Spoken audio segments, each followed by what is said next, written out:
resumía todos los efectos de la fructosa. ¿Sí? La fructosa lo que incrementa son los elementos de glicosilación avanzada, y al elevarme los elementos de glicosilación avanzada, que son proteínas unidas a monosacáridos, ¿correcto?, me incrementan el estrés oxidativo, eso me conlleva inflamación y finalmente me conduce a la hipertensión. No solamente eso, sino que la fructosa, como hemos visto en la lámina precedente, ¿qué cosa hace? Me eleva el ácido úrico, por lo tanto, me disminuye el óxido nítrico y también me conlleva a hipertensión. Otro de los aspectos resaltantes del metabolismo de la fructosa es de que este conduce a una lipogénesis. Porque acuérdense que cuando la fructosa se metaboliza, ¿cierto? Cuando se metaboliza en el hígado, ¿qué sucede? ¿Qué me da de producto? En el hígado, la fructosa.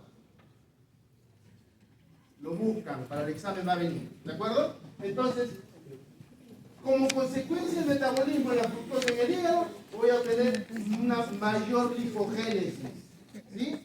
Y ello, obviamente, aumenta los triglicéridos hepáticos. La razón está en la explicación que se los di la semana pasada en la teoría.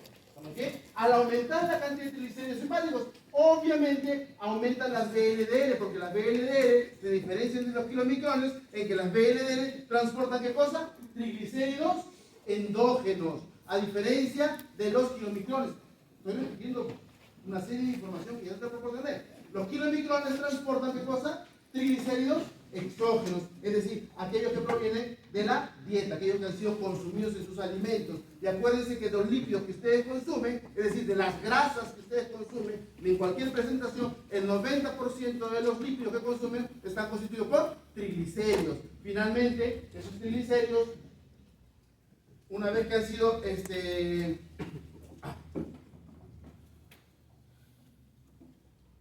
absorbidos, ¿cierto? Son absorbidos como monoacilglicerol, diacilglicerol, glicerol, etc. ¿Okay? Se van a reestructurar en el enterocito y me van a formar ¿qué cosa? Triglicéridos de nuevo. ¿Okay? Y esos triglicéridos se incorporan ¿dónde? A los kilomicrones. Y esos kilomicrones, repito, que transportan triglicéridos exógenos, a diferencia de estas VLDL. En cuanto a composición, casi se van igual. ¿Y qué contienen los triglicéridos? Perdón, disculpen ustedes, la atrocidad. ¿Qué contienen los kilomicrones? ¿Qué es lo que más contienen? Triglicéridos.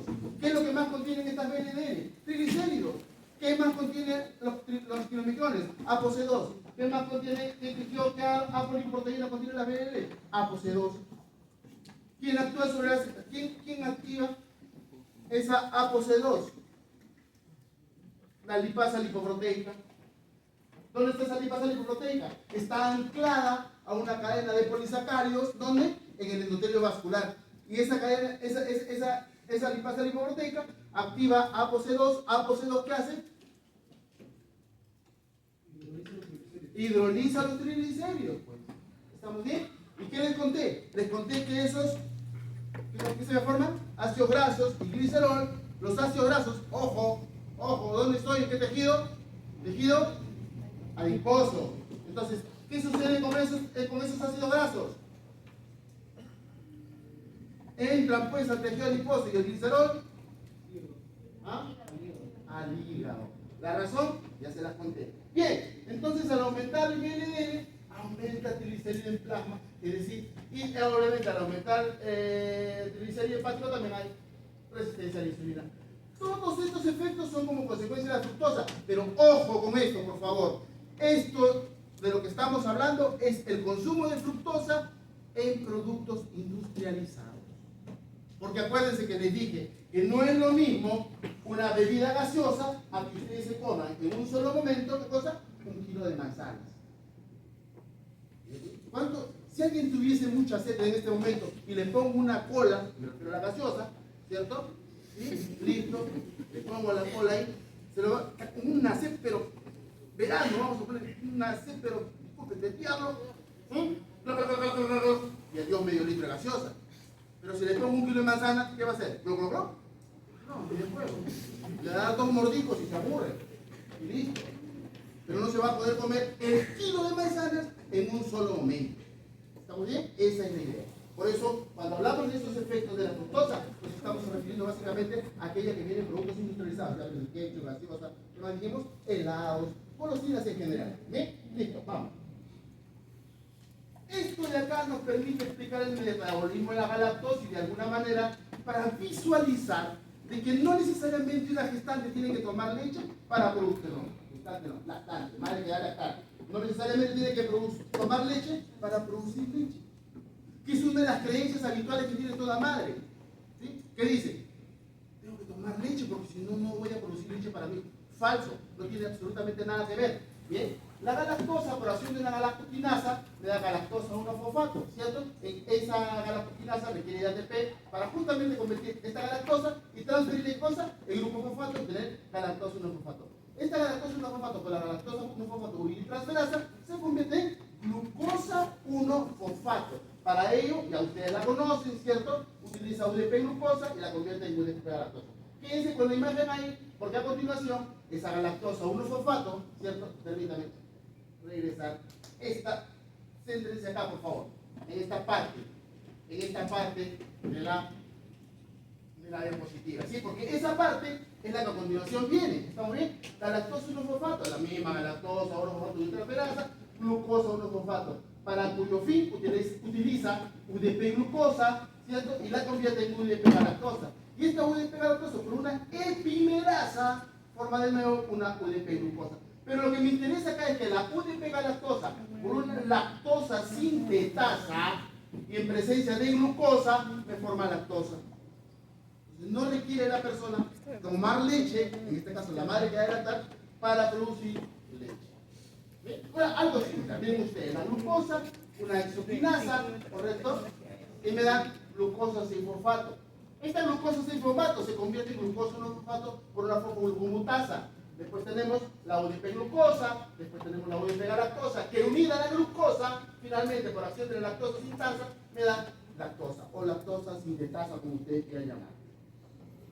Acá simplemente para ver algo que es una especie de resumen, en el cual ustedes, por ejemplo, ven que a partir de la trealosa, que nos traen las verduras o las frutas, ¿cierto? Por acción de una trealasa me da glucosa, la lactosa por acción de la lactasa, ¿qué da? Glucosa y la lactosa, ¿cierto? Esta glucosa por la también se obtiene a partir de la sucralosa, ¿cierto? ¿Que nos va a dar qué cosa? Glucosa y fructosa. ¿Esta dónde la encontramos? En el azúcar de mesa, ¿cierto? Esa que ustedes tienen en casa y diariamente consumen. Muy bien, entonces a partir de esta glucosa, ¿qué es esto? Repito, ¿qué es esto? Vía glucolítica, ¿estamos bien? Perfecto. A partir del glucógeno, por una fosforilasa, tengo, ¿qué cosa? Que pierde y me da glucosa 1-fosfato.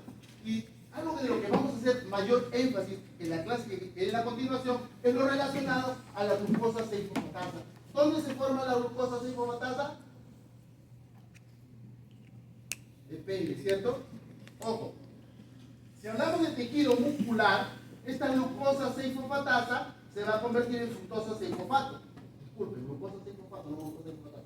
Esta glucosa 6-fosfato se convierte en fructosa 6-fosfato. ¿Dónde estoy? En el músculo. ¿Está muy bien? Y de acá para acá, sí, claro que sí. En el músculo, entonces, el glucógeno me sirve para obtener energía. ¿Está muy bien? Pero si hablo del hígado, bien, esta glucosa 6-fosfato, por acción de una glucosa, ahí sí, 6-fosfatasa, ¿sí? ¿Qué hacen las fosfatasas? ¿Qué hacen las fosfatasas? ¿Ah? ¿Cómo? ¿Digan qué? De fosforila. Así es. Y al desfosforilar esta glucosa 6-fosfato, voy a obtener ¿qué cosa? Glucosa. En el hígado está glucosa 6-fosfato, entonces se transforma en glucosa que es liberada al torrente circulatorio y de esa manera le sirve ¿para qué? Para nivelar el nivel de glicemia. Así es, muy bien. Esta fructosa tiene dos vías, ¿sí? ¿Se acuerdan? Claro que sí. Tiene esta vía cuando se convierte en fructosa 6-fosfato y entra en la vía glucolítica. ¿Dónde sucede eso? Así es, en el músculo, ¿correcto? Pero cuando esta fructosa, por acción de una fructoquinasa, se transforma en fructosa 6-fosfato, ¿estoy en vía glucolítica? No, para nada, no estoy en vía glucolítica. ¿Bien? ¿Dónde estoy? Estoy ahí en la nada todavía, hasta que se convierta en dihidroxiacetano fosfato, ¿sí? Que es interconvertible con gliceraldehído trifosfato. Entonces, de esta manera, está ingresando a la vía glucolítica, ¿qué cosa? La fructosa. ¿Y esto qué tejido es? Así es, muy bien, tienen razón, en el hígado. No se pierdan. Yo ya me perdí, pero ustedes no. Muy bien, entonces la galactosa, ¿dónde está la galactosa? Hablen bien, pues. Una señorita, supongo, ¿no? Me escuché una media rara. ¿Sí? Entonces, la galactosa, correcto, por una UDP galactosa, la UDP glucosa, lo vimos en la lámina precedente, correcto, ¿sí? Glucosa 1-fosfato vía glucolítica, ¿bien? Y esta manosa, por acción de una exoquinasa, manosa 6-fosfato, una manosa isomerasa, fructosa 6-fosfato vía glucolítica. ¿Estamos bien? Listo. Vamos. Esto es algo que ya de alguna manera que hemos visto, ¿cierto? Miren ustedes, cuando yo hago referencia a que esta fructosa está ingresando como gliceraldehído trifosfato, ¿qué tejido digo que es?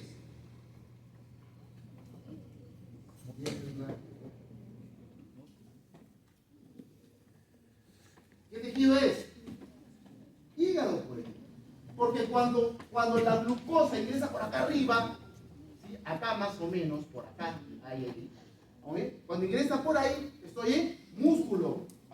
¿Correcto? Pero no, estamos acá. Entonces, hidróxido trifosfato, glicerol trifosfato. ¿Para qué me sirve ese glicerol trifosfato? Para formar triglicéridos. Pero ese gliceraldehído trifosfato, que proviene del hidróxido trifosfato, porque recuerden que estos son interconvertibles, ¿cierto? Este gliceraldehído trifosfato ingresa vía glucolítica, se metaboliza, tengo piruvato, ¿cierto? Piruvato es de la mitocondria. Y acá yo tengo, ¿cómo se llama de acá? Encima. Fácil de recordarse. ¿Qué tienen atrás los animales? ¿Ah? A su dueño, no puede. Tienen la cola, ¿cierto? Entonces acá viene la piruvato carboxilasa. Y acá viene la piruvato deshidrogenasa. Acá viene el citrato, ¿ah? Sintasa, ¿cierto? Y acá viene el citrato liasa. ¿Estamos bien? Listo. Entonces, ingresa piruvato, ¿cierto? A la mitocondria, acetil-CoA, oxalacetato, citrato. Cuando hay mucho citrato, esto generalmente ¿dónde sucede? En el hígado principalmente. ¿Estamos bien? Entonces citrato sale de la mitocondria y citrato tiene una doble acción, acuérdense de cosa, me inhibe la protoquinasa 1 por un lado y por otro lado me estimula la acetil-CoA carboxilasa. ¿Está bien? Encima que me convierte acetil-CoA en malonil-CoA. En esta diapositiva o en esta imagen básicamente no se puede visualizar lo que yo les comento a los estudiantes cuando en mi cabeza está este gráfico. ¿Estamos bien? ¿Y qué es lo que no se puede visualizar? Que tenemos otro gráfico de esta misma de esta imagen, por decirlo de alguna manera, ¿correcto? En la que estas líneas, o estas flechas, mejor dicho, estas flechas, no líneas, estas flechas son más gruesas. ¿Por qué? Tiene una razón. Porque lo que más se va a formar es ácido graso, o sea, acetil-CoA, acetil-CoA carboxilasa, malonil-CoA. Malonil-CoA por el ácido graso sintasa, que es un complejo enzimático, me forma ácido graso. Y el glicerol trifosfato, que me está proveniendo del hidróxido trifosfato, producto de la fructosa, me forma triglicéridos. Muy bien, esta línea, repito, o estas flechas, perdón, son más gruesas. Sin embargo, cuando dibujamos acá, hacia este lado, hacia la parte inferior, porque acetil-CoA también va a formar colesterol, las flechas son más delgadas. ¿Qué me indica ello? Que principalmente se van a formar triglicéridos. Pero por otro lado también hay la formación de colesterol, por cuyo motivo una persona que consume gaseosa con suma frecuencia, dos cosas van a pasar. O les hace, hasta tres, o les hace una hipergliceridemia, o les hace una hipercolesterolemia, o les hace una dislipidemia mixta. Otra cosa que puede ocasionar una persona que consume fructosa, ya se lo dije la semana pasada, ¿qué cosa es? El hígado graso no alcohólico. Listo, sencillo, ¿no es cierto? Muy bien, esto vamos a ver el ciclo de Krebs, así es. Entonces, acá tenemos ¿a quién? Acetil-CoA, ¿sí? Con el oxalacetato, ¿cierto? Citrato sintasa, ahí está. Citrato, ¿bien? Por acción de una conitasa, tenemos cisaconitato, después tenemos por otra conitasa, de nuevo isocitrato. Lo que más nos interesa, que es algo que también lo van a ver en la siguiente diapositiva, muy similar realmente, es por un lado, no me interesa que se graben las enzimas. Por eso a veces cuando vienen con la intención de que bioquímica es el ciclo de Krebs, le digo, si quieren escúchense ¿cómo se llama? El rap del ciclo de Krebs, memoricen, pero no les va a servir porque en bioquímica eso no les interesa. Acá lo que nos interesa básicamente es qué cosa, que esta isocitrato deshidrogenasa me forma NADH, pero también libera CO2. ¿Estamos bien? Esta alfa-cetoglutarato de deshidrogenasa, que es un complejo enzimático que convierte alfa-cetoglutarato en succinil-CoA, también me forma NADH. Ojo con este GTP, porque este GTP, ¿qué cosa es? Es muy similar a quién? Ahí está. Al ATP. No es lo mismo. Es equivalente. Ya les conté, ¿no? Que hice esa pregunta y dijeron que era igual. No, jamás, never, nunca he dicho eso. ¿Vamos bien? Listo. Entonces, seguimos porque lo otro, vamos acá, por favor. Acá nos interesa qué cosa? Nos interesa la conversión de malato en oxalacetato con la malato de deshidrogenasa y también nos forma NADH. Este NADH, ¿qué es lo que hace? Este NADH, vamos con el NADH primero, para no marearnos.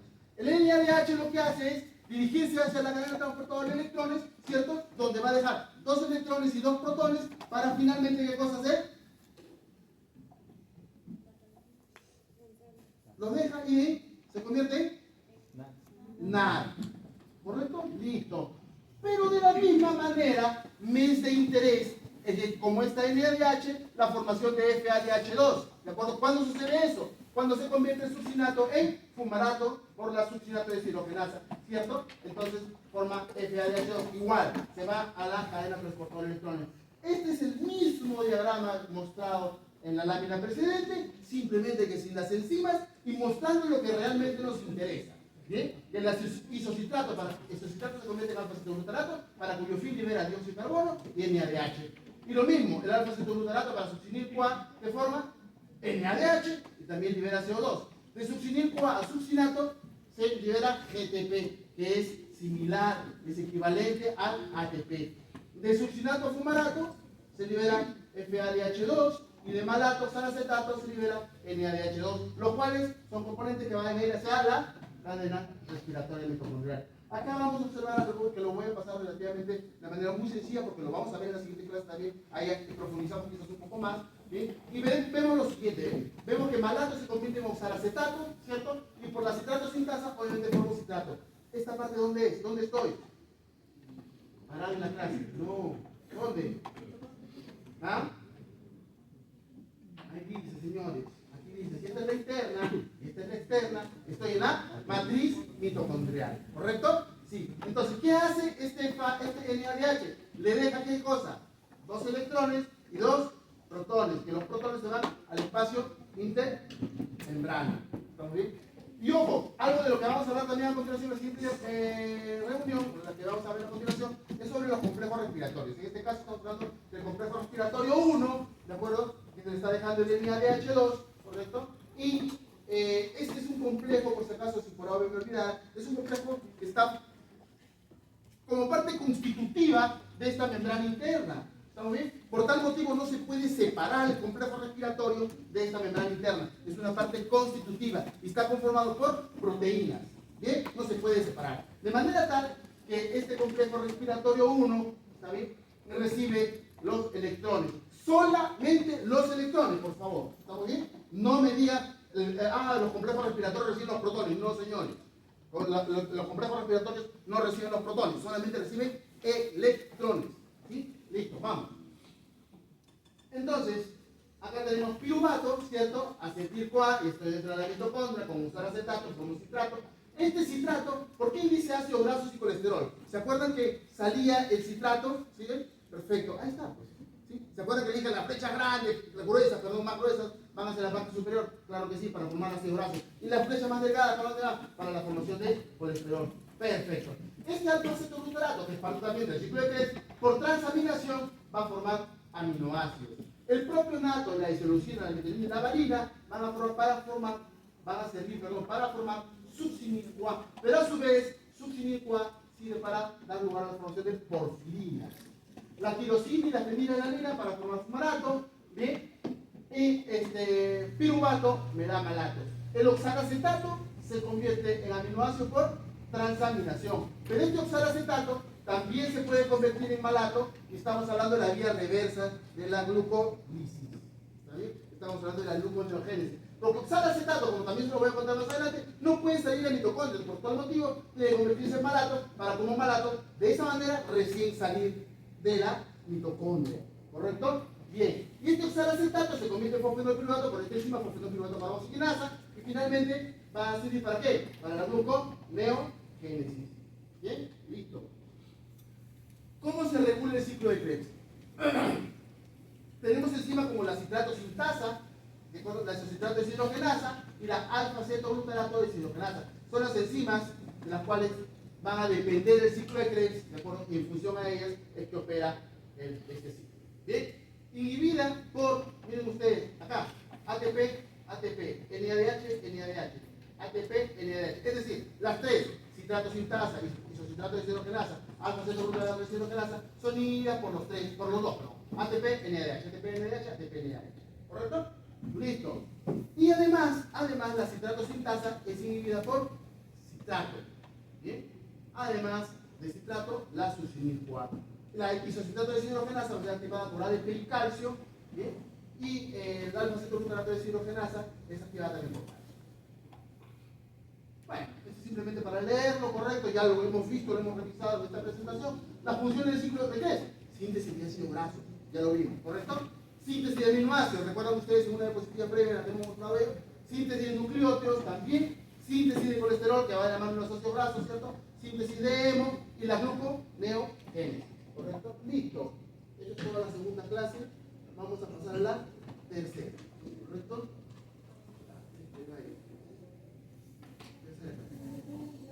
¿Cuánto falta, por favor? Díganme que por lo menos una hora.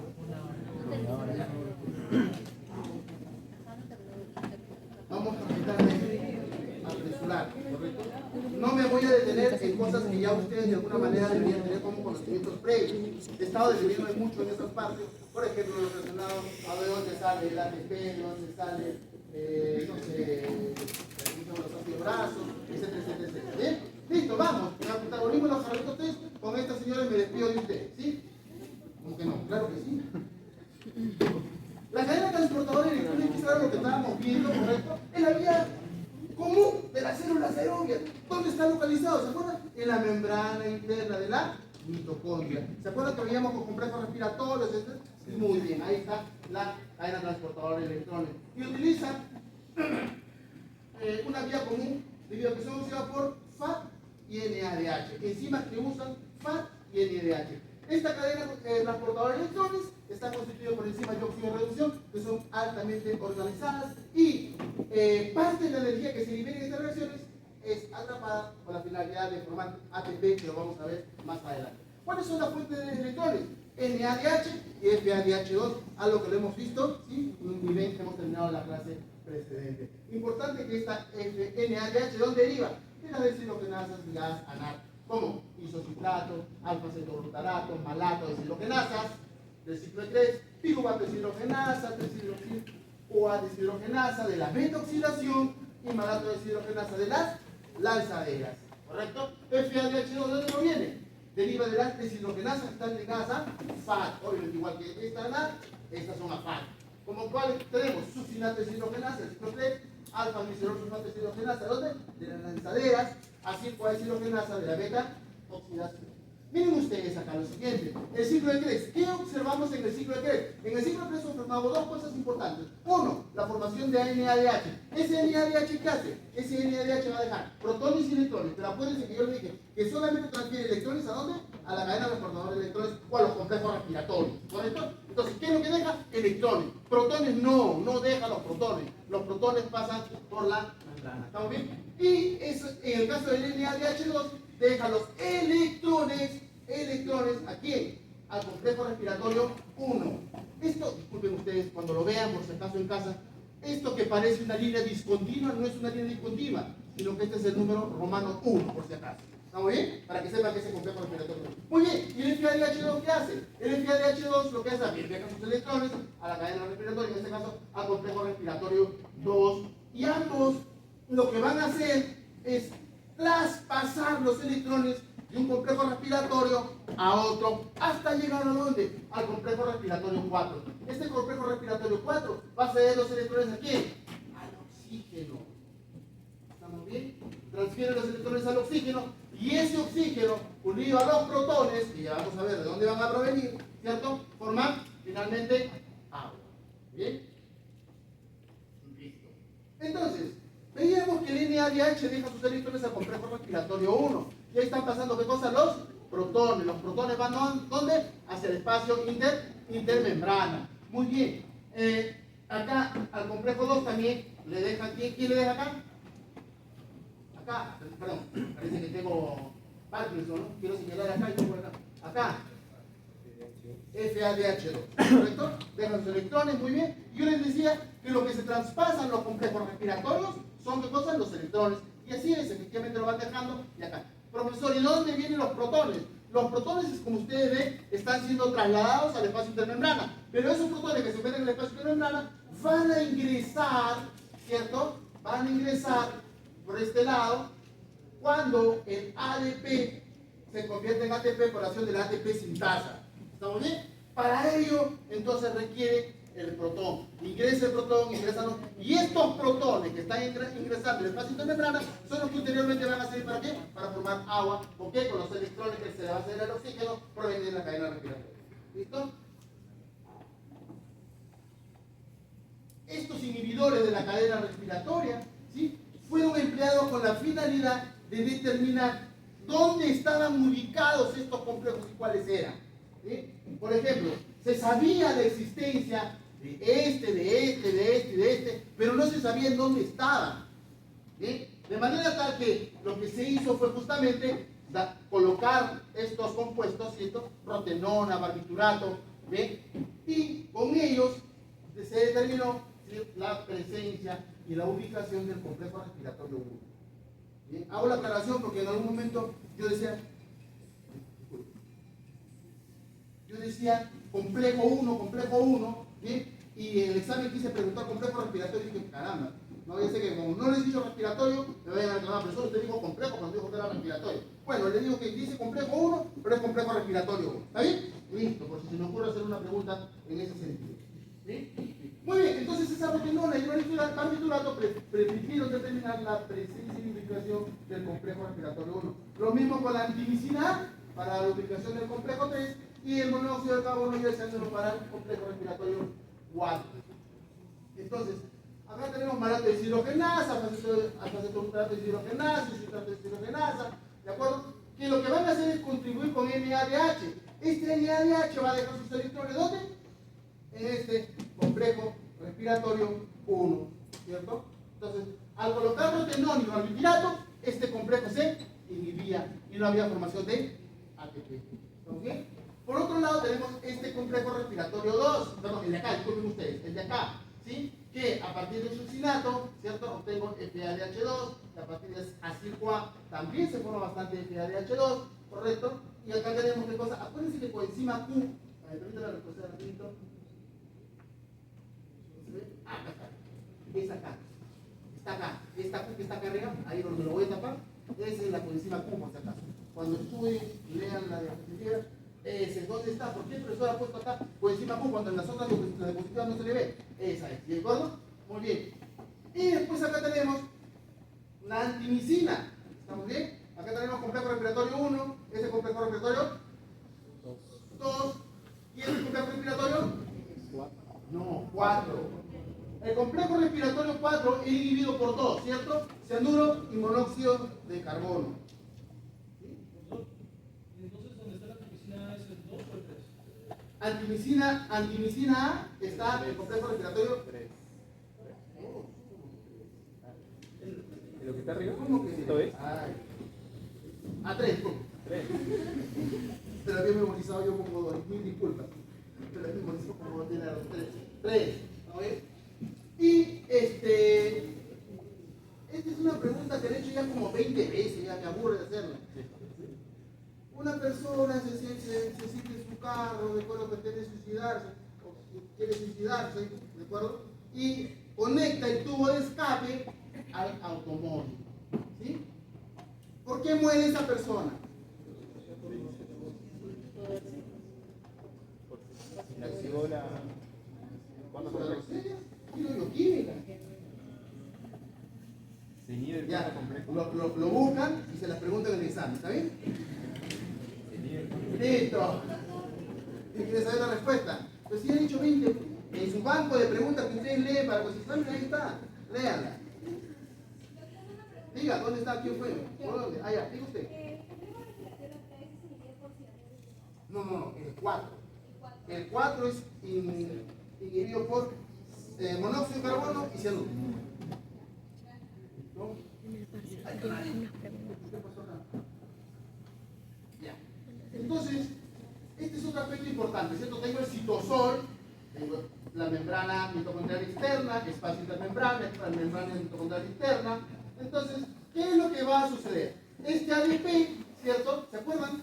¿Sí? Protones, ¿correcto? ¿Sí? Forma ATP, ¿sí? ATP sintasa, ¿correcto? Este ATP tiene que salir mediante un transportador antiporta, así se le llama.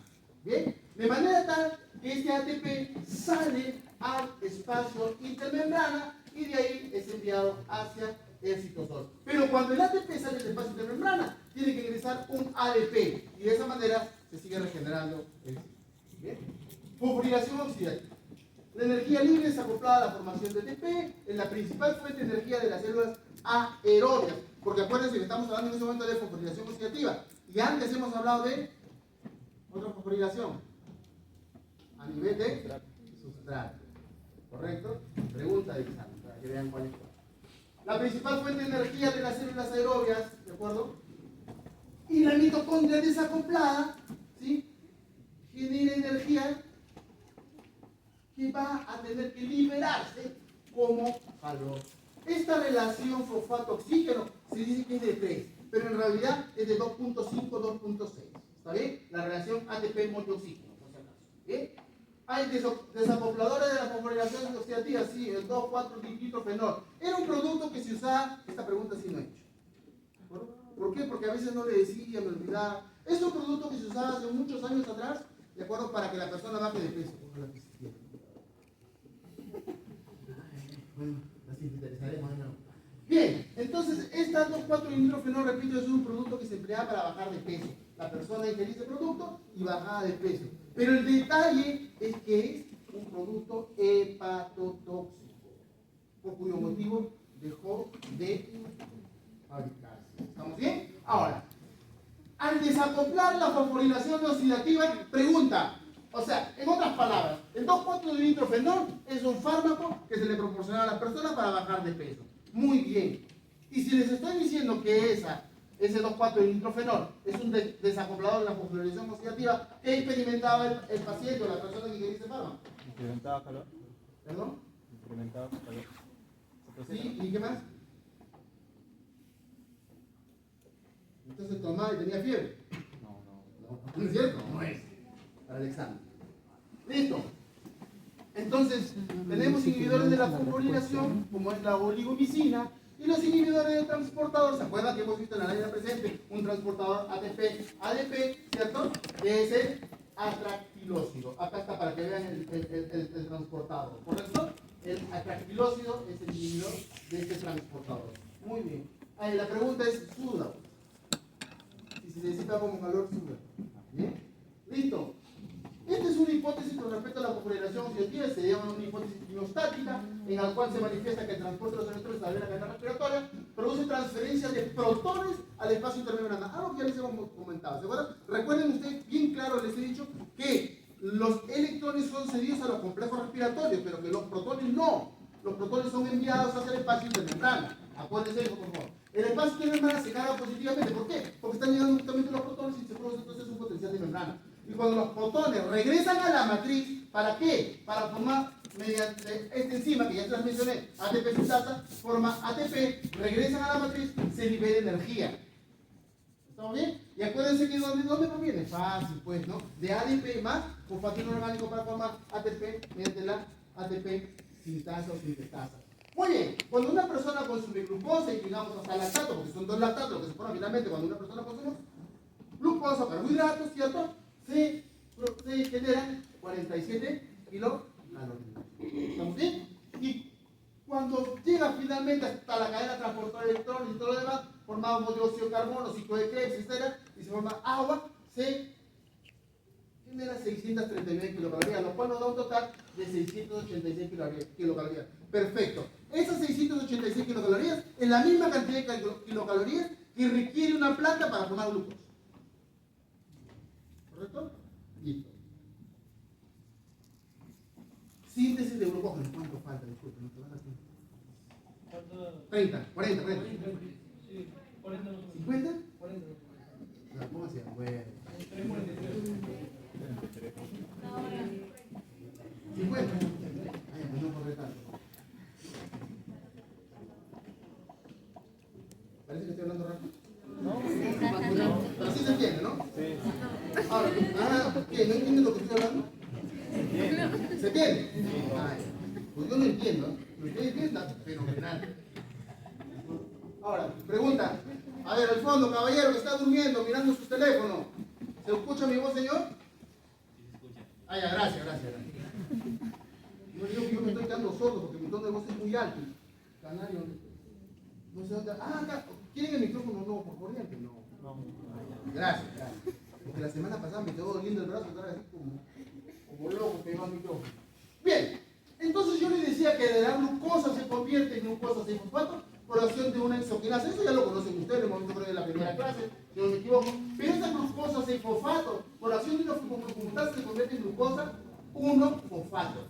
Esta glucosa 1-fosfato por acción de la UDP glucosa fosforilasa se convierte en UDP glucosa, para cuyo fin requiere de UTP y me libera pirofosfato. Muy bien, esta UDP glucosa es la que se va a incorporar al glucógeno mediante una glucógeno sintasa o glucógeno sintetasa. Por eso que ustedes observan acá glucógeno N y acá glucógeno N más 1. ¿Qué es N? La cantidad de glucosas que tiene, ¿cierto? Como se le está incorporando una glucosa más, entonces es N más 1. Perfecto. Antes no se sabía en realidad, se decía, caramba, ¿de dónde aparece el glucógeno? ¿No? Digamos que si sacar el glucógeno, ¿de dónde más voy a obtener el glucógeno? Entonces, ello aparece a partir de la glucogenina, ¿correcto? Perfecto. Entonces, la glucosa, ya hemos visto, glucosa 1-fosfato, ¿cierto? Me interesa la conversión hacia UDP glucosa, ¿correcto? Esta glucogenina tiene una tirosina, ¿bien?, como parte de su estructura y se va a unir a la UDP glucosa, ¿bien? Esta UDP glucosa finalmente va por acción de una glucógeno sintetasa, ¿correcto? Va a incorporar esa glucogenina, ¿cierto? A esta cadena, ¿sí? Y esa cadena es la que va a ir creciendo. Pero va a depender mucho de dónde se incorpore, porque pueden observar ustedes que acá hace referencia a una enzima ramificadora, por eso que no es cadena, no es totalmente lineal, ¿sí? Sino que observan ustedes acá una ramificación. Este es el enlace alfa 1,6. La elongación, el estiramiento, sí es a nivel de los enlaces alfa 1,4. ¿Estamos bien? Y estos que son los extremos no reductores, este de acá y este de acá, son los lugares en donde ya no se van a unir, ¿qué cosa? Ya no se van a unir más glucosa. ¿Bien? Se van a unir para este lado, pero no para el otro. Por eso se llaman extremos no reductores. Y finalmente, conforme se le va uniendo, finalmente vamos a tener el glucógeno. La glucógeno sintasa, ¿bien?, es la que va a ir agregando, ¿cierto? ¿Qué agrega? ¿Qué agrega? ¿Qué es esto? ¿Qué es esto? Glucosa, pues, ¿es cierto? Perfecto. Hablamos de una enzima ramificante, claro que sí. ¿Ven? Ahí está. Vamos a regresar. ¿Lo ven? ¿Sí? Listo. ¿Está bien? Enzima ramificante.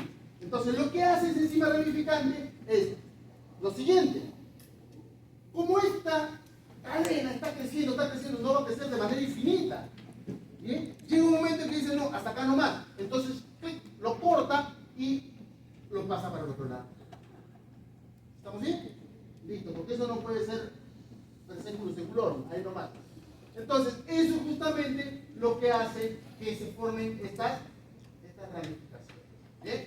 Y ahí tenemos, vamos a hablar también de la fosforilasa A, más adelante, una enzima de la cual hemos hecho referencia en la primera reunión. ¿Bien? Y a continuación vamos a hablar sobre ello. Acá, para que vean la estructura del glucógeno, ¿cierto? Lineal, alfa 1,4, y cuando se ramifica, ¿qué tenemos? Alfa 1,6. Ahí está, ¿cierto? Esta es como obviamente es una representación esquemática en la cual han extraído esta parte de la gráfica para visualizar lo siguiente. Que en la parte lineal, ¿qué cosa tenemos? Acá está, bien claro dice, enlaces glucosídicos alfa 1,4, en la lineal. Pero cuando hablamos de esta, donde está, digamos, la bolita roja, correcto, es el enlace glucosídico alfa 1, alfa 1,6. ¿Bien? Para degradar glucógeno, porque lo que habíamos hablado de la formación, ¿cierto? Ahora viene la degradación. Para degradar ese glucógeno, ¿qué es lo que se hace? Yo requiero de una fosforilasa. Esa fosforilasa necesita de fosfato inorgánico. ¿Para qué? Porque ¿esto qué cosas son? Esto de acá, ¿qué cosa es? Glucosa, ¿no es cierto? Entonces, cuando la fosforilasa lo corta, ¿cierto? Por decirlo de alguna manera, ¿sí? Lo que va a hacer, ¿qué cosa es? Es formar, liberar la glucosa, pero como estoy haciendo uso de un fosfato inorgánico, entonces no es una glucosa sola, sino se forma glucosa 1-fosfato. Y esa glucosa 1-fosfato es la que posteriormente se va a convertir en glucosa 6-fosfato. ¿Se acuerdan? Y que va a depender del tejido si esa glucosa 6-fosfato sigue la vía glucolítica, que es en el músculo, ¿cierto? O esa glucosa 6-fosfato se va por producción de una glucosa 6-fosfatasa, se va a convertir en glucosa libre y va a ser liberada a corriente circulatoria para nivelar los niveles de glicemia o mantenerlos en sus valores normales. ¿Estamos bien? Listo. Entonces, esa fosforilasa lo que hace es ir quitando, ¿cierto? Muy bien. Entonces, pero, al igual que decíamos, no puede seguir eternamente, también hay un límite al momento de sacar las glucosas. ¿Bien? Entonces, saca glucosa, y acá dice, no, hasta ahí nomás. Un momentito. Lo que tengo que hacer ahora es, esto que está acá, ya no voy a seguir sacando las glucosas, y lo que voy a hacer es esto. Mediante una transferasa, es complicado, ¿no? Lo transfiero. ¿Sí? Mediante una transferasa, ¿sí? Lo que estaba ahí, pasó allá.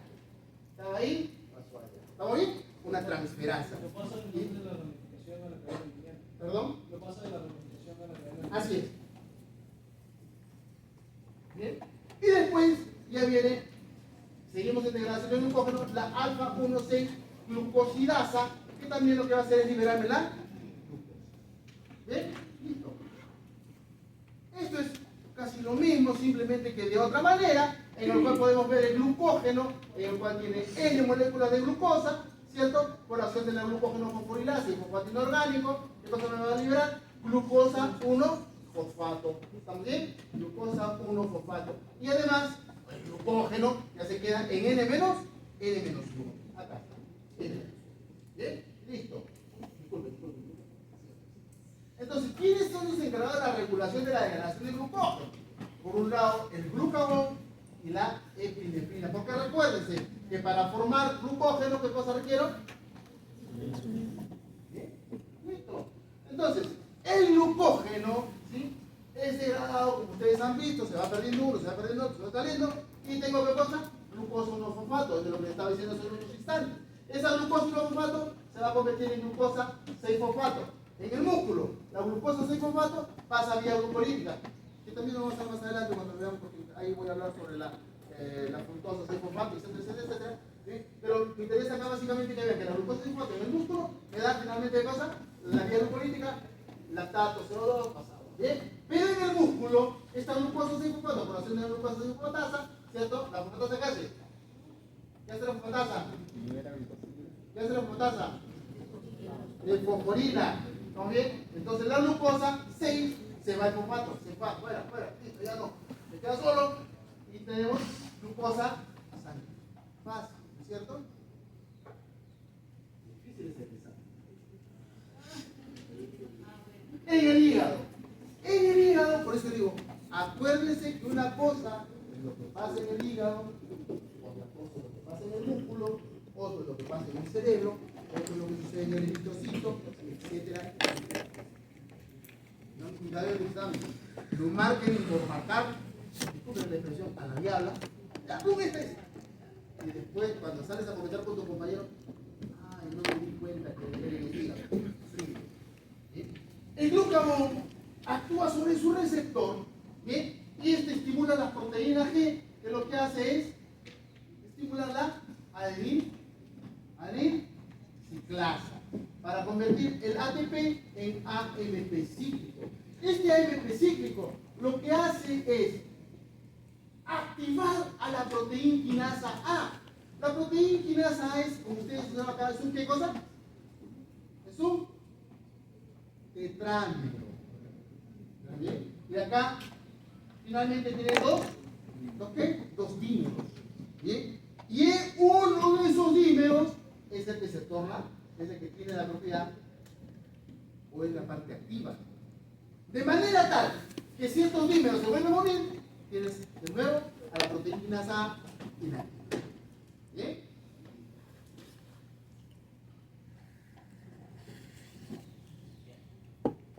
Entonces, la fosforilasa quinasa, de la que hemos venido mencionando también en las líneas precedentes, por acción de la proteína quinasa A activa y en presencia de ATP, torno a esta fosforilasa quinasa inactiva en fosforilasa quinasa activa.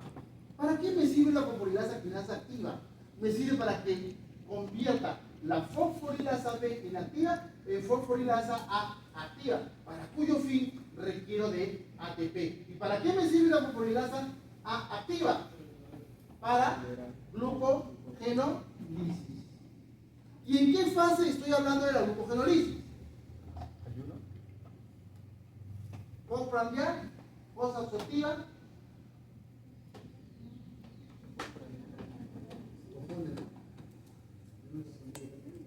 No, mentira.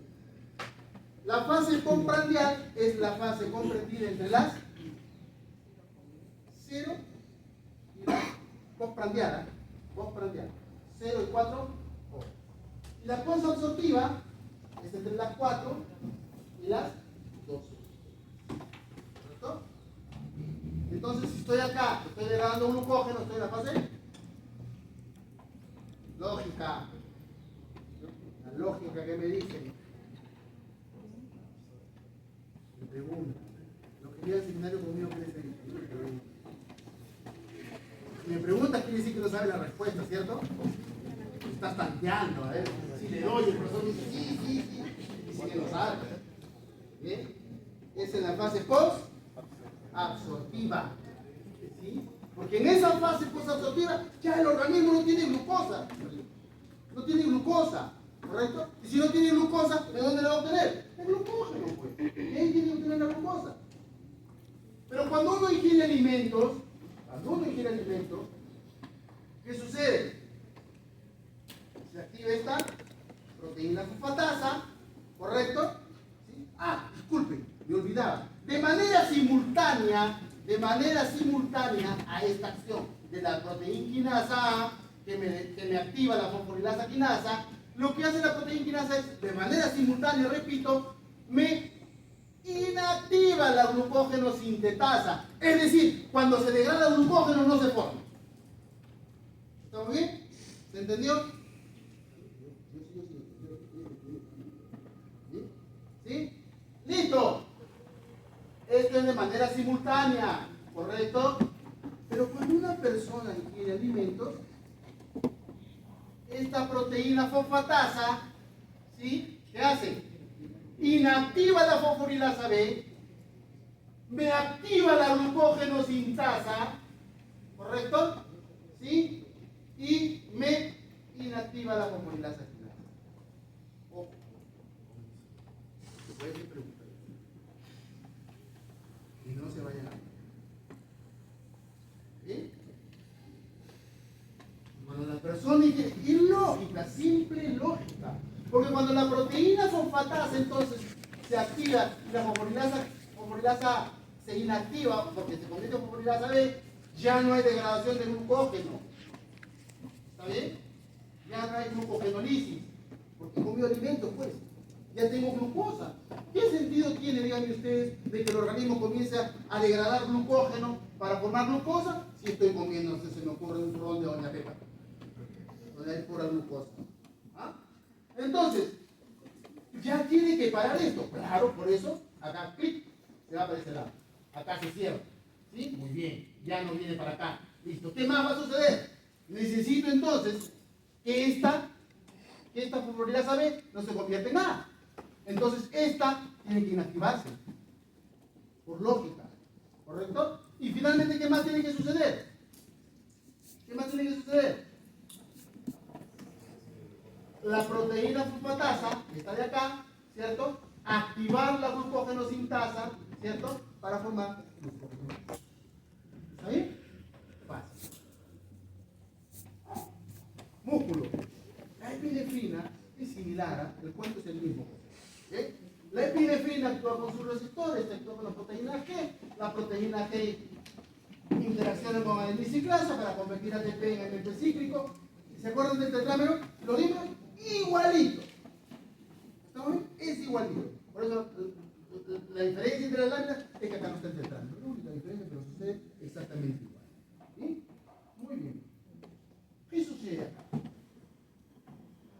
En el músculo, la fosforilasa quinasa está inactiva, ¿sí? Por acción de la proteína quinasa A.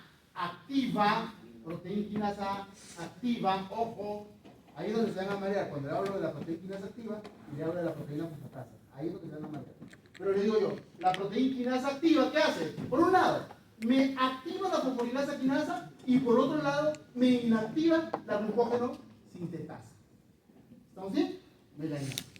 Perfecto. ¿Para qué? Para que activa la fosforilasa quinasa, me convierta a fosforilasa B, en fosforilasa A, en presencia de ATP y me degrade glucógeno. Acá, obviamente, ¿qué es lo que hace? El glucógeno, ¿cierto?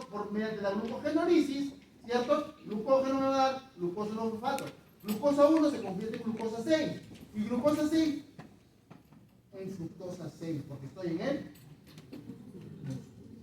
Bien, entonces glucosa en fructosa 6, y ahí es conocido la glucólisis. Y la fructosa 6 es un potente estimulante de la fosfofructokinasa 1. ¿Estamos bien? Entonces, si se está formando fructosa 6, ni hablar. La ruta es esa, no hay otra. No puede dar marcha atrás. ¿Bien? Pero cuando se ingieren alimentos, al cuerpo, lo que sucede en el hígado, la proteína fosfatasa se activa, ¿correcto? Y eso me va a inactivar la fosforilasa A, la fosforilasa B, ya no hay esa degradación de glucógeno, ¿correcto? Acá la proteína fosfatasa, la glucógeno sintasa, se activa y se sintetiza el glucógeno, para cuyo propósito también tengo que inactivar la fosforilasa quinasa, porque si esta no se inactiva, yo seguiría en esta ruta, ¿cierto? ¿Qué sucede con la adrenalina?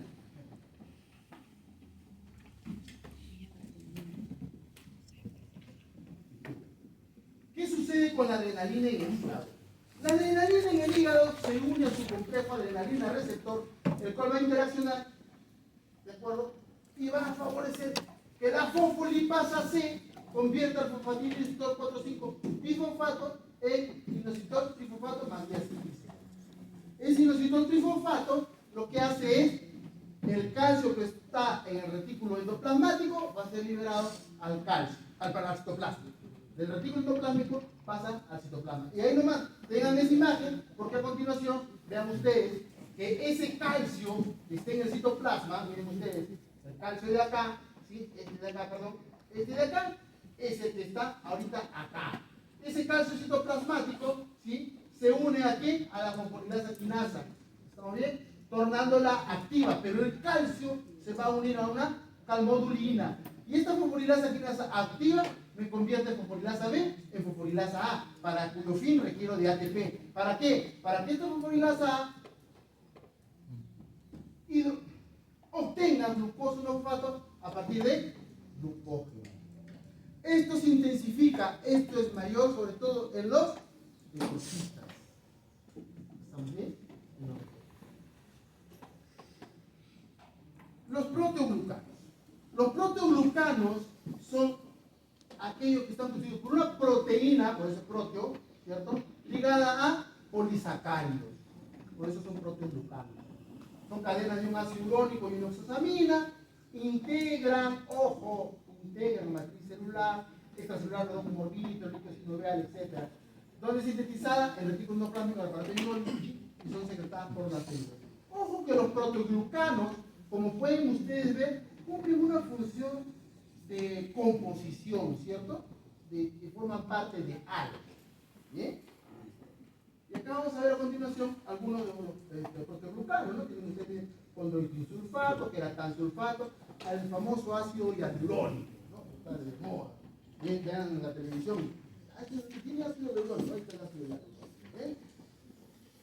Entonces, ¿dónde encontramos proteoglucanos? El ácido hialurónico está en la piel y el líquido articular, la heparina en el hígado, vaso y pulmón, el condroitín 4-sulfato partido del hueso, condroitín sulfato partido del piel, y el paransulfato en pulmón y la piel. Pero estos son quizás más importantes que los proteoglucanos, que son las glucoproteínas, porque estos cumplen una función, a diferencia de los proteoglucanos. ¿Y estos son los? Glucoproteínas. ¿Estamos bien?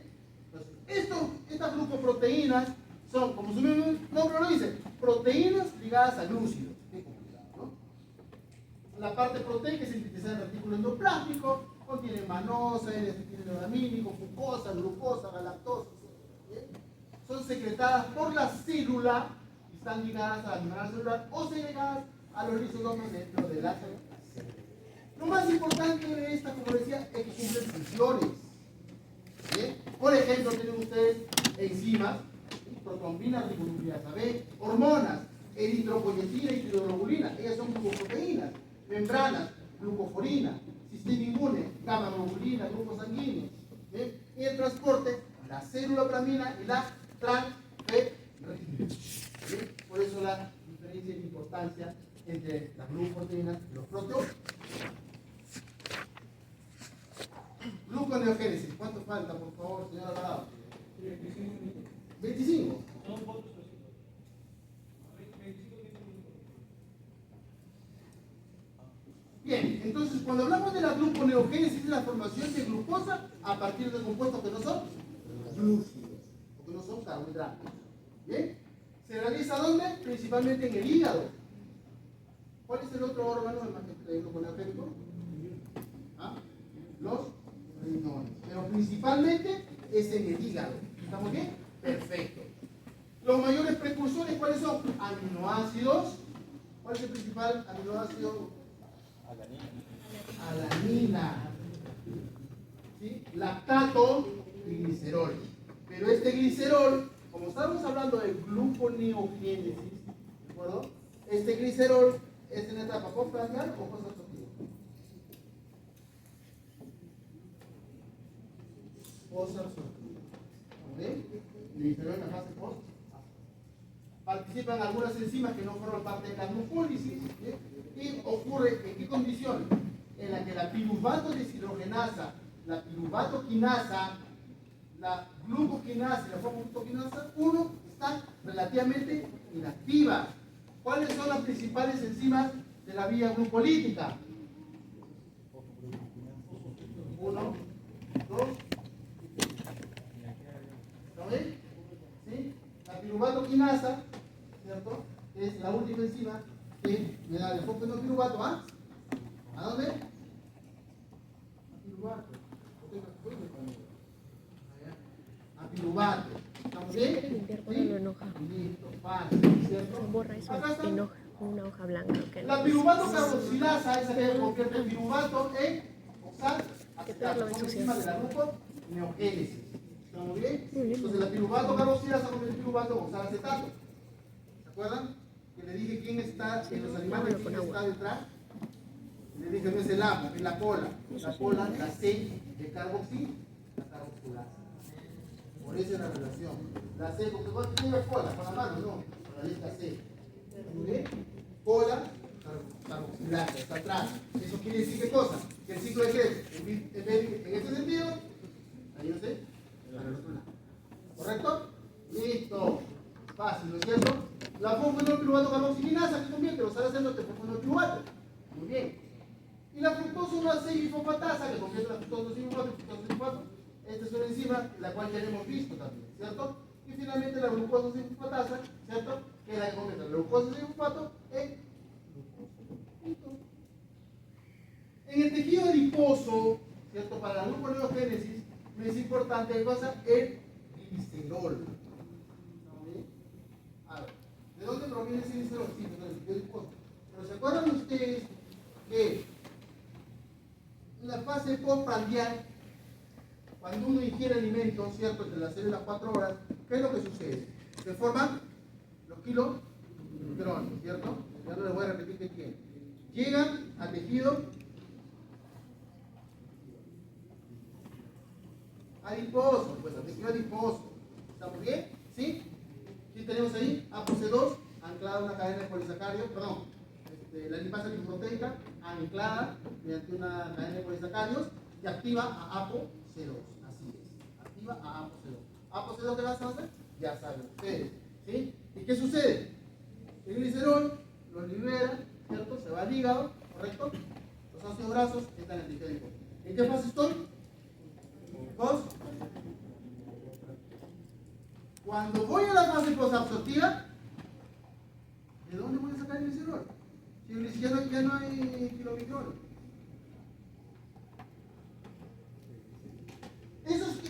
Esos ácidos grasos que han ingresado al tejido adiposo, ¿correcto?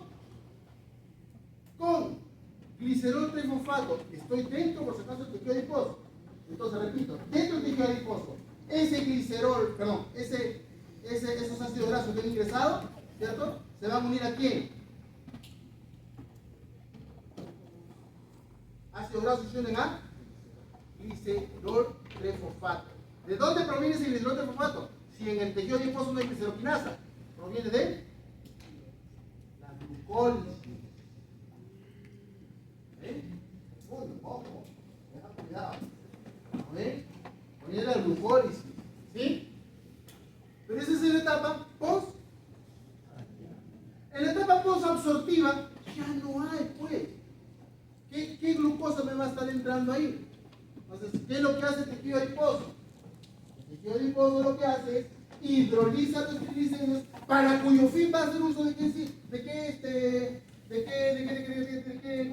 enzima.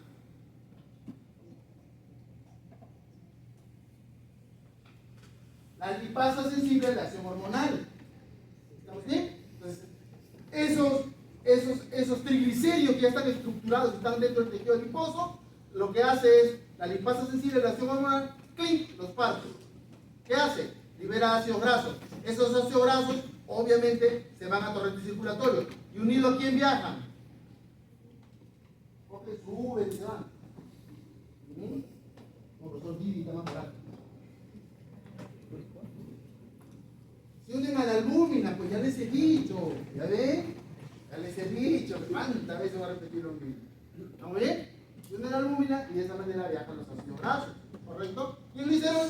¿El glicerol se queda en el tejido adiposo? No, pues, no nos sirve de nada al tejido adiposo sin glicerol. Entonces lo libera y se va también hacia el hígado. Por eso dicen que el tejido adiposo libera glicerol hacia el hígado, ¿correcto?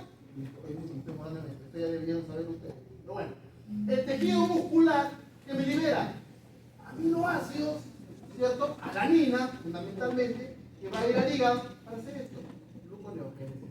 Y también tenemos al famoso lactato, ¿cierto? ¿Se acuerdan? Piruvato se convierte en lactato. ¿Estamos bien? Piruvato se convierte en lactato. Perfecto. Y ese lactato va al hígado porque el músculo no usa lactato. Entonces tenemos nosotros este glicerol que con ATP se convierte en glicerol 3 fosfato. ¿Estamos bien? Y va a servir para la formación de glucosa. Perfecto. Pero, también tenemos nosotros ¿qué cosa? Principalmente la alanina, principal aminoácido gluconeogénico, la alanina. También tenemos el lactato y encima lactato deshidrogenado. ¿Estamos bien? Entonces, ¿qué tejido estamos? Hígado. Se pierdan, ¿no? Hígado. Piruvato, y ahora vamos a ver con los piruvatos. Con el piruvato. De María. Ese piruvato que está ingresando, correcto. Sentí que me iba así. Acuérdense, el ciclo de Krebs viene para este lado. No veo, pero. Y si está viniendo para este otro lado, ¿qué va a hacer? Sí, Piruvato, es que no carboxilasa, estoy para el la micrófono, pola. saqué dos. Muy bien, o la carboxilasa.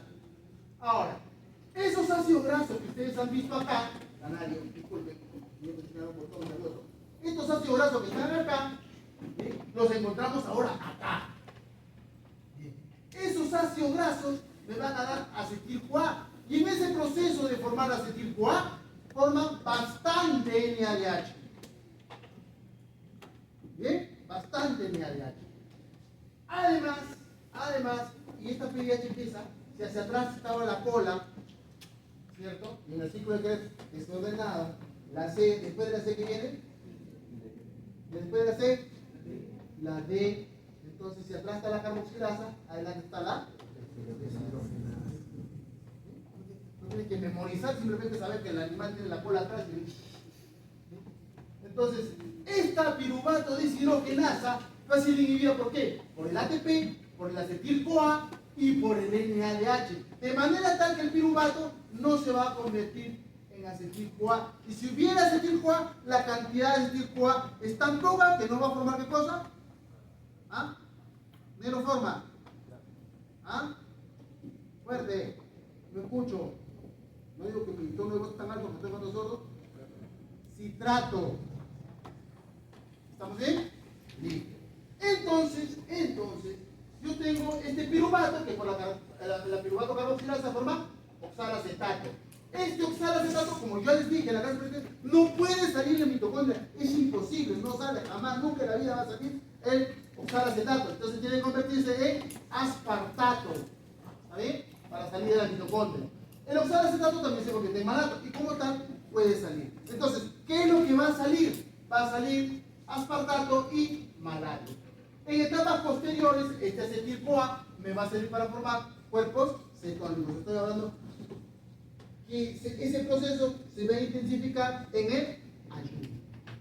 ¿De acuerdo? De formación de cuerpos cetónicos. Muy bien. Entonces, regresemos. ¿Qué les dije que salía? Aspartato y malato. Ahí está nadie. Disculpe. Acá está. Aspartato y malato. Este aspartato por transaminación se convierte en oxalacetato. Y este malato, o la malato de deshidrogenasa, se convierte en oxalacetato, para cuyo fin convierte en NADH. Este oxalacetato requiere de GTP para convertirse en GDP, ¿de acuerdo? Y forma fosfenolpiruvato, enzima fosfenolpiruvato carboxigenasa y también libera CO2. Y a partir de fosfenolpiruvato voy a obtener glucosa. Finalmente, ¿qué he hecho? Gluconeogénesis. Acá algo muy similar, pero acá la diferencia es lo siguiente, miren ustedes. Estos aminoácidos a los cuales habíamos hecho referencia y el lactato me forman piruvato, ¿no? Lactato deshidrogenasa, acá es un proceso de transaminación, tengo piruvato, ¿cierto? El piruvato entra en la mitocondria, oxalacetato, no puede venir para este lado, entonces va en reversa, ¿no? Esa canción de reversa, mami, ¿no? Sí. Va de reversa, ¿sí? Y forma aspartato, ¿correcto? Porque recuérdense que como oxalacetato no puede salir de la mitocondria, no va a salir. Y esto le voy a preguntar y me va a decir, si sale, pues no sale, claro, va a salir. ¿Bien? Aspartato. Y aspartato sale de la mitocondria, ¿cierto? Y por transaminación, ¿qué pasa, verdad? Oxalacetato. El malato también sale de la mitocondria, me da oxalacetato. Fosfenolpiruvato carboxigenasa, me da fosfenolpiruvato. ¿Qué enzima se inhibe acá? La piruvato y ¿por qué tiene que estar inhibida? Porque si no, sería lo que se denomina un ciclo inútil. ¿Por qué? Porque imagínense ustedes hacer todo este trabajo para que de acá venga de nuevo acá. ¿Sí? Entonces, por ese motivo tiene que estar inhibida. ¿Correcto? Y el fosfenolpiruvato forma finalmente glucosa. ¿Se acuerdan ustedes? Permítanme regresar, por favor, porque quiero mostrarles la parte relacional glicerol, que había un glicerol 3-fosfato, y ahí seguía la línea de frente. Miren ustedes acá. Ahí está. Miren ustedes, glicerol 3-fosfato, glucosa. ¿Cómo el profesor de dónde había salido eso? Acá está. Eso está. Bien. Glicerol 3-fosfato, 10-2-cetonas-fosfato. Y para aquí. ¿Vamos bien? Bueno, acá les preguntaré por cada uno de los que se tiene, ¿no?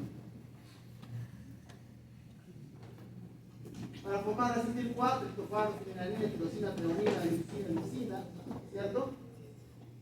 Para formar acetil-CoA. Para piruvato, alanina, cisteína, cisteína, lisina, triptofano, treonina, ¿no? Ese piruvato me forma oxalacetato, ciclo de Krebs finalmente.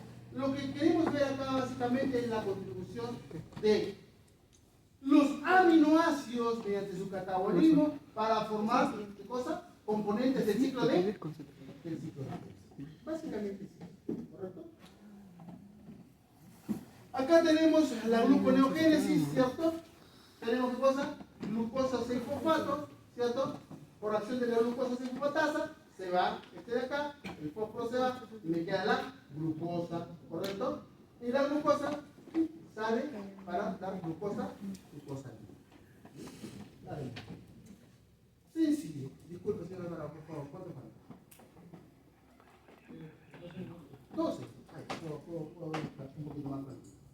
Bien, entonces, señores, acá simplemente es para ver lo siguiente. Cuando una persona está muy bien alimentada, cuando ingirió alimentos, los niveles de insulina, claro, pues se va a liberar, ¿no es cierto? Como un pan, como una manzana, etcétera, etcétera, etcétera, cualquier carbohidrato, la insulina va a tener que incrementarse. Pero después de 12 horas de haber sido absorbido, comienza a disminuir los niveles de insulina hasta llegar a la inicio de 6 semanas, en el cual más o menos estamos hablando de ¿cuánto? A ver, la octava, no, la media, la séptima parte más o menos de la insulina que está en una persona bien alimentada. En cambio, como es glucagón, no, el glucagón ¿qué pasa? O glucagón, el glucagón aumenta, ¿cierto? Fundamentalmente después de 3 días de ayuno, después baja un poco, sí, pero nunca llega a sus niveles basales, ¿de acuerdo? De 80 picogramos por mililitro. La glucosa desaparece, no, pues jamás va a desaparecer la glucosa. La glucosa tiene que mantenerse de todas maneras, sino cómo se alimentan las células. ¿Estamos bien? Tiene que haber de todas maneras algo de glucosa por ahí. Los ácidos grasos, correcto, tienen ustedes 10 veces. ¿Sí? Porque a partir de ello voy a tener cosas. Los cuerpos cetónicos. Acetoacetato y beta-hidroxibutirato, que son cuerpos cetónicos. Lo más importante es el de acá, el beta-hidroxibutirato, de que 0.03 milimolar pasa a 6 milimolar. 200 veces.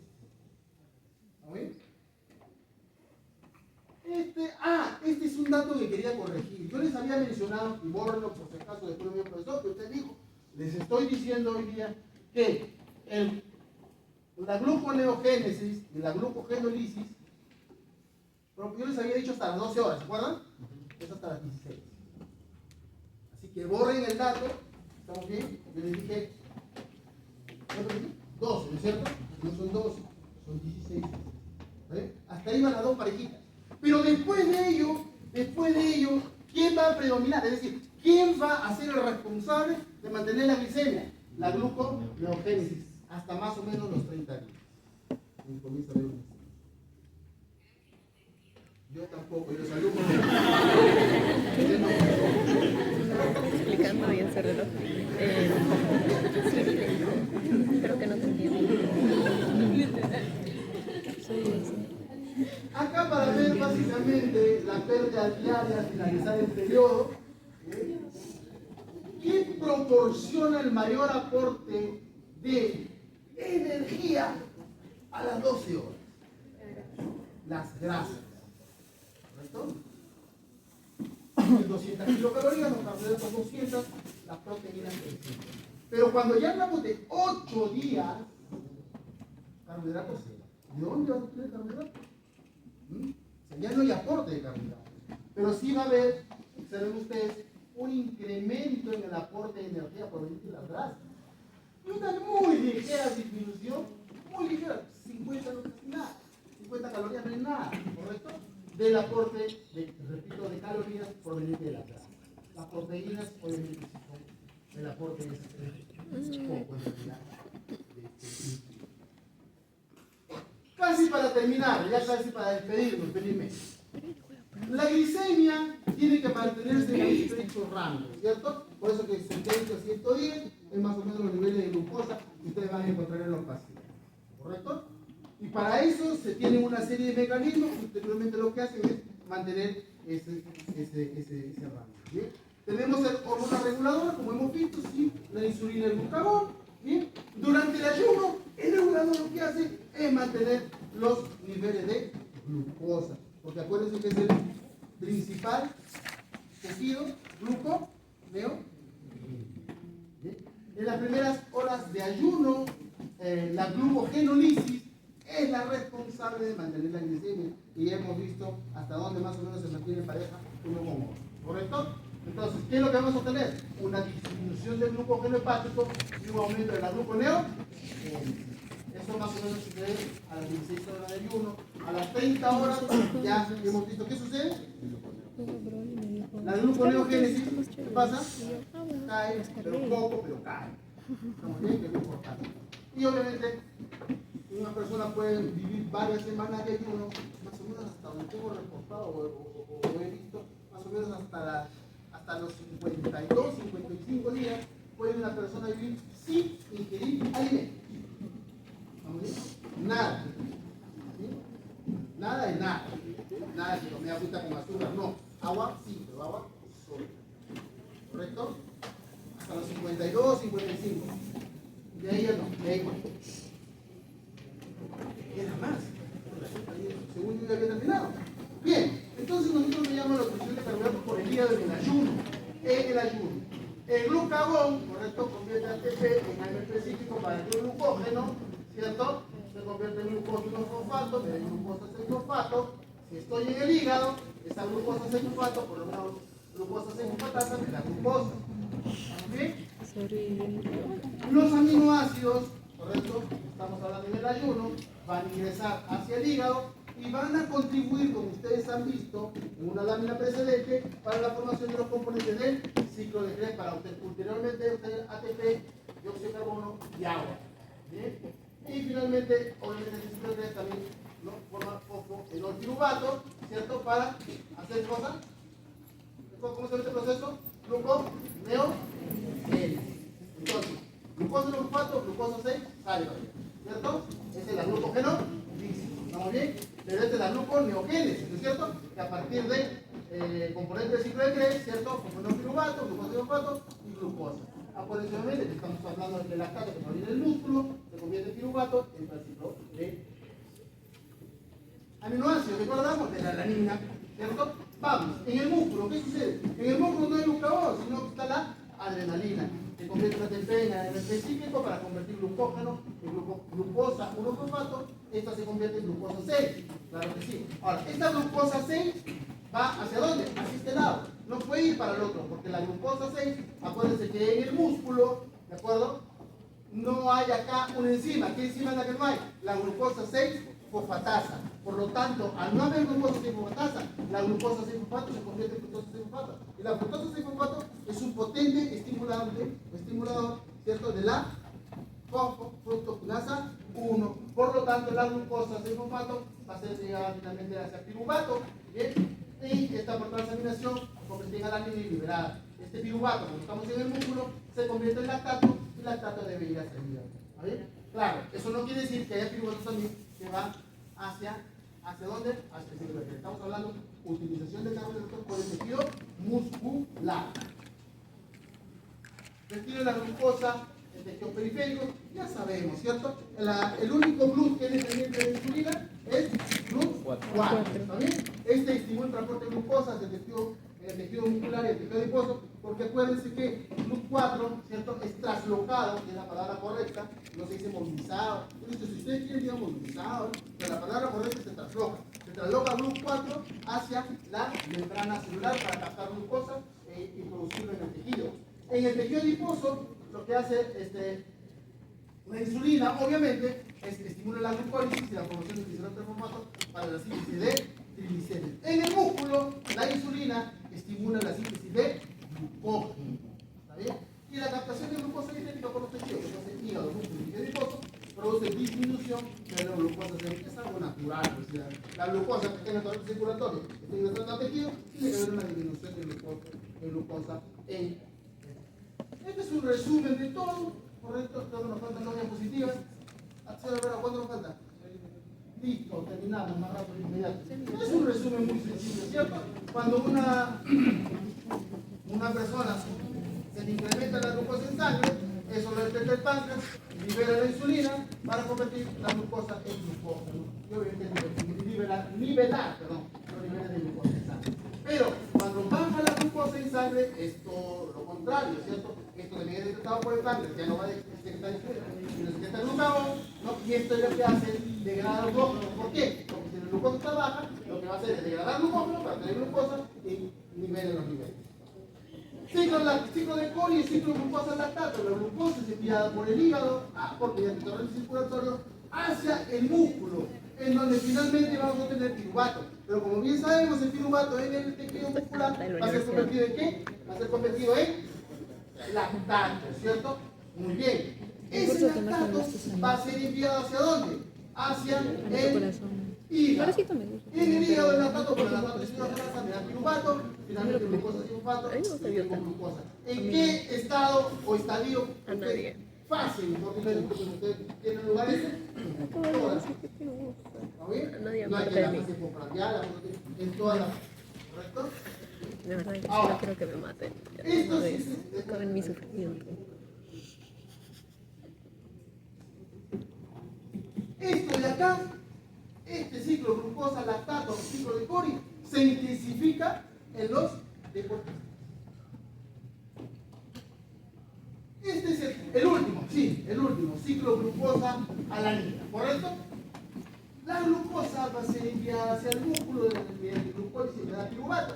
Este piruvato, mediante transaminación, ¿sí? En forma alanina, ¿correcto? Esa alanina, por torrente circulatorio, llega hacia el hígado, donde otra vez, por transaminación, esa alanina va a ser convertida en piruvato. En el ciclo de Cori es diferente, ¿cierto? ¿Cómo se convierte la alanina en piruvato? ¿Ah? No. En el ciclo de Cori lo hace por la lactato deshidrogenasa. ¿Estamos bien? ¿Sí? Ojo, tengan cuidado que tengo la pregunta. Gracias. Que no llegue. Entonces, acá sí, por transaminación, la alanina se convierte en piruvato, ¿sí? Y se requiere de alfa-cetoglutarato para formar glutamato, finalmente, al ciclo de labor y se trata como tal. Pero me interesa acá básicamente el piruvato, porque el piruvato es el que va a ser gluconeogénesis, hígado principal, tejido gluconeogénesis. Muy bien, señor.